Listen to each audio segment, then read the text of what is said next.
tardes, mi querida Magda. Buenas tardes también a la audiencia de Mega Noticias. Lejos de parar, la cantidad de información es verdaderamente abrumadora, mi querida Magda. Oye, muy abrumadora, más cuando nos topamos con noticias como la de hoy. A ver, el COVID-19 en México provocó alrededor de 629,000 muertes en 2 años, de acuerdo a lo que estima la Organización Mundial de la Salud, prácticamente el doble de lo que nos dijeron, Juan María. Y si nos vamos a las cifras de la Johns Hopkins, que no las tenemos a la mano, pero sí durante el proceso las fuimos leyendo, son más de 800,000, tomando en consideración el exceso de mortandad. Mira, esta gráfica que estamos mostrando ubica a México en el 5º lugar. Ayer, como tú sabes, López Obrador dijo que México era el lugar 28 de 30. Dijo que México era el lugar 28 de 30. No. Aquí está la información real. México pudiera estar quizás entre los 2 o 3 primeros lugares del mundo en mayor número de muertos a causa del COVID, que al final son cifras. Al final son muertos que lamentablemente se registraron y que se produjeron, mi querida Magda, en un país en donde se suponía que si llegábamos a 60,000 sería catastrófico. No puede ser que el presidente de la República diga que feliz, que el mundo, que México tiene unos habitantes felices, cuando vemos que hay casi 1 millón de hogares que tienen uno o dos personas menos dentro de su familia. Cuando estamos contando el número de homicidios dolosos, el número de personas que murieron por COVID, los que han muerto por enfermedades a causa de que no recibieron los medicamentos. Es una verdadera tragedia, mi querida Magda, de salud pública, de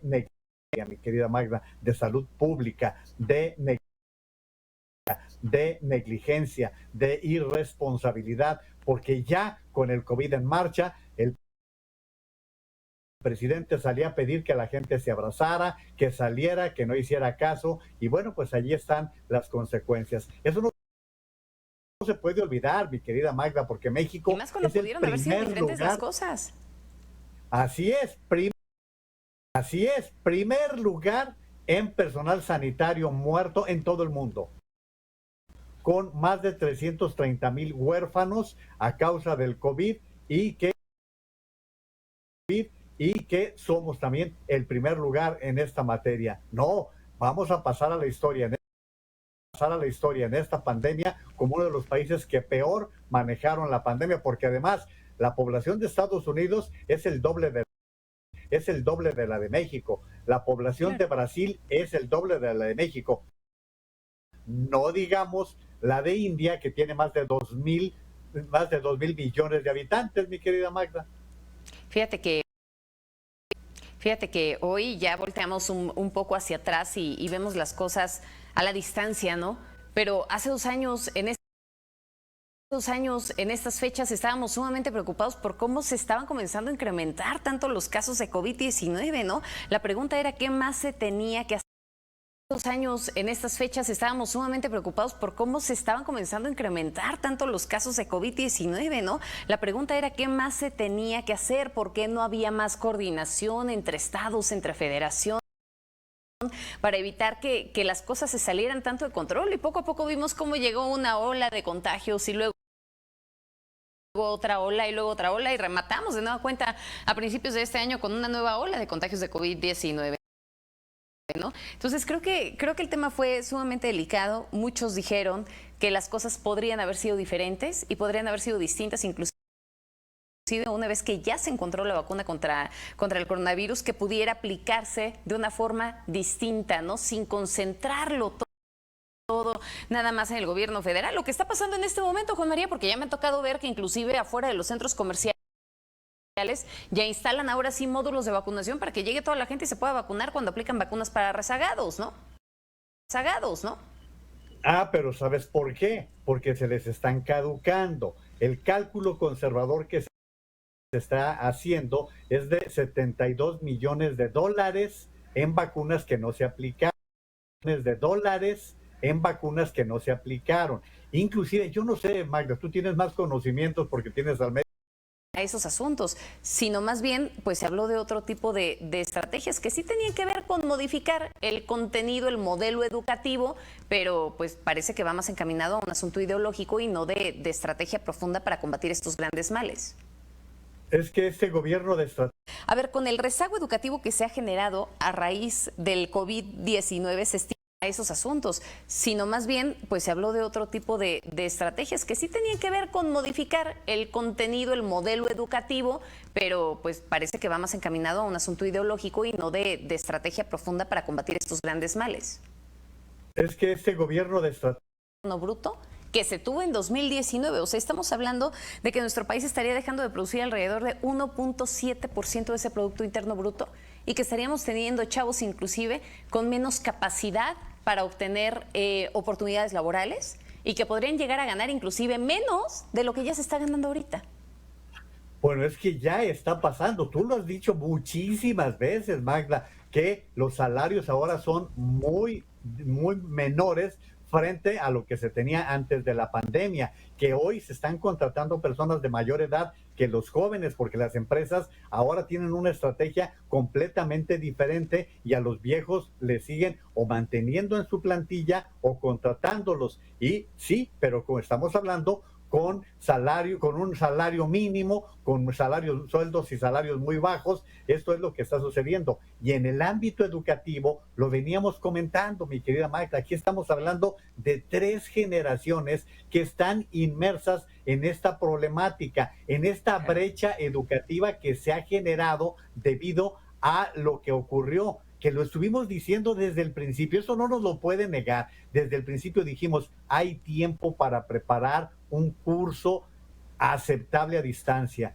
Se hicieron bolas, no hicieron absolutamente nada, se confiaron en que con la televisión y nada de eso estamos viendo las consecuencias de todo esto. Mientras habrá pocos muchachos dentro, ya que sean adultos, que tendrán más o menos resuelto lo que se vivió en la pandemia, habrá millones que de plano no tuvieron la oportunidad de cursar la escuela como debió de ser, mi querida Magda.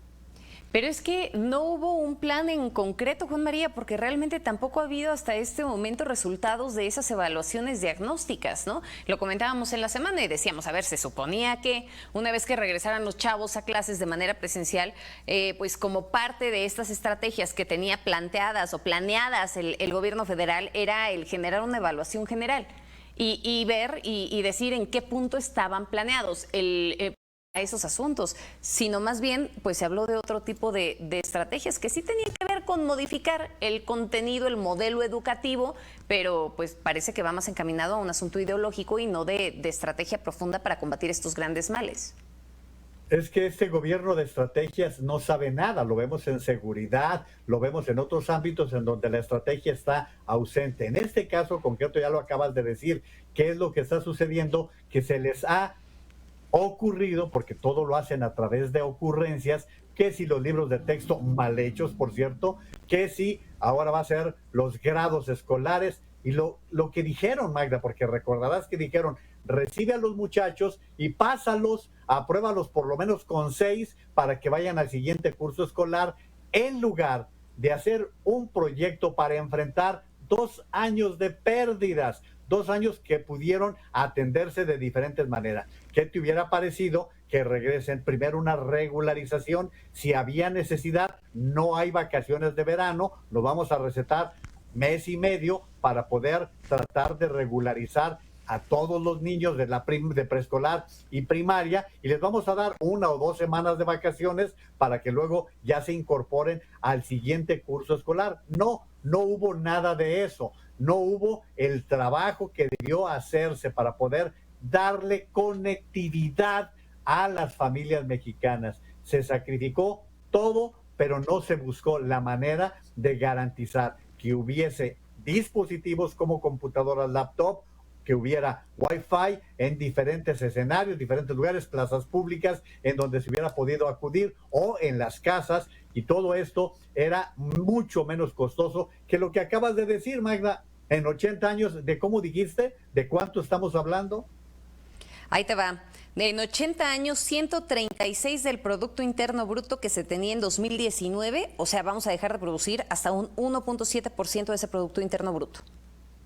Ahí tienes, ahí están las consecuencias de no haber sabido manejar una pandemia que en otros países se manejó adecuadamente. Aquí, Oye, acuerdas, sí, sí, te escucho, te escucho. no, acuérdate de aquella frase, que truenen los que tengan que tronar, ¿te acuerdas? Híjole, pero es que vamos al punto, ¿no? Que se rasquen con sus propias uñas entonces, ¿no? Pero ha sido una política que se ha venido implementando y no nada más en el ámbito educativo, en el ámbito de salud, así como también en el ámbito económico, ¿no? En fin, oye, hablando de temas de que se rasquen con sus propias uñas, yo creo que eso es lo que vamos a tener que venir haciendo en nuestro país después de lo que están comentando en el Senado de Estados Unidos, mi querido Juan María. No sé si ya te diste cuenta que emitieron una moción para frenar las acciones de México en el sector energético, en donde ya definitivamente están diciendo que se tiene que hacer algo en torno al tratado de libre comercio, este tratado trilateral que se tiene, pues porque están discriminando en materia energética a los vecinos del norte. Es que se veía venir, Magda, cuántas advertencias se produjeron.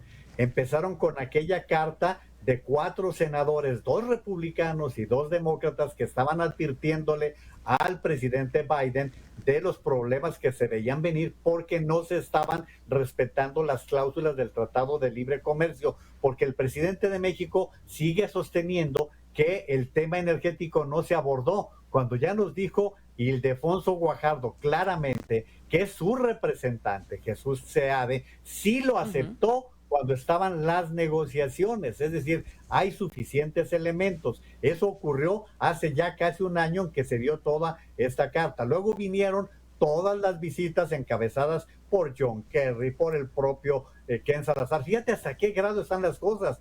Hay grupos políticos y gente muy poderosa que ya le está pidiendo a Biden que cambie al embajador porque no está respetando los intereses o no está defendiendo los intereses de Estados Unidos, claro, en México. A ese extremo estamos llegando, más lo que tú estás comentando en este momento. Ahí le costó caro el comentario que se aventó Ken Salazar, Juan María. O sea, el comentario que se aventó en su momento, en donde estaba dando, pues no fue sutilmente, sino por el contrario, ¿no? Estaba dando abiertamente un espaldarazo a los comentarios del presidente Andrés Manuel López Obrador. No le cayó nada bien a Estados Unidos y tuvo que salir la Casa Blanca como a matizar el tema.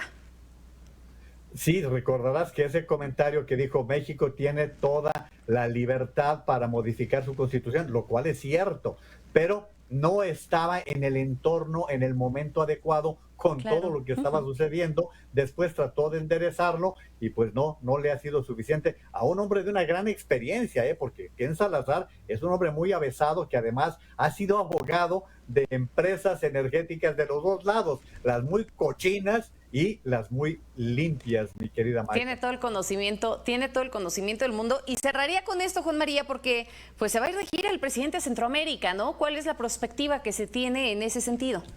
De colofón. Pues mira, yo espero que le dé el aire. Yo celebro que el presidente de la República salga del país. Juan María. Así sea aquí a Belice. De verdad, me da gusto que salga el presidente de la República. Hoy llega a Guatemala, luego El Salvador, luego Honduras.